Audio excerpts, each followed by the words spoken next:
ఒక గంట టైం మనది కాదు అనుకుంటే వారం రోజులకు సరిపడా కూరగాయలు మన ఇంటికి వస్తాయి. ఫుల్లుగా వర్షం పడుతుంది, అయినా సరే ఈ వర్షంలోనే పోయినాం. ఎందుకంటే ఇంట్లో ఏమీ లేకపోతే పిల్లల లంచ్ బాక్సులోకి ఇబ్బంది అవుతుందని పోయినాము.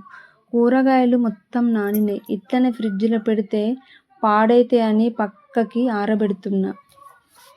చూడండి, నాకైతే నేను కూరగాయలు అమ్ముతున్నా అని ఫీలింగ్ వచ్చింది. మీరేమంటారు? అదొక్క పని పెట్టుకున్నట్టున్నది నాకు, ఇదొక్క పని పెట్టుకున్నట్టున్నది నాకు.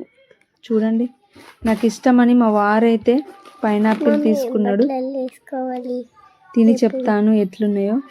చూడండి, పైనాపిల్ స్వీట్గా ఉంది. మోసంబి కూడా నాకు ఇష్టం అనేసి అయితే మా వారు మోసంబి పైనాపిల్ తీసుకున్నాడు. మోసంబి పైనాపిల్ అంటే నాకు చాలా ఇష్టం. యాపిల్ అయితే మా వారికి ఇష్టం. నా వీడియో నచ్చితే లైక్ చేయండి, షేర్ చేయండి, సబ్స్క్రైబ్ చేసుకోండి. మరో వీడియోతో మళ్ళీ కలుద్దాం.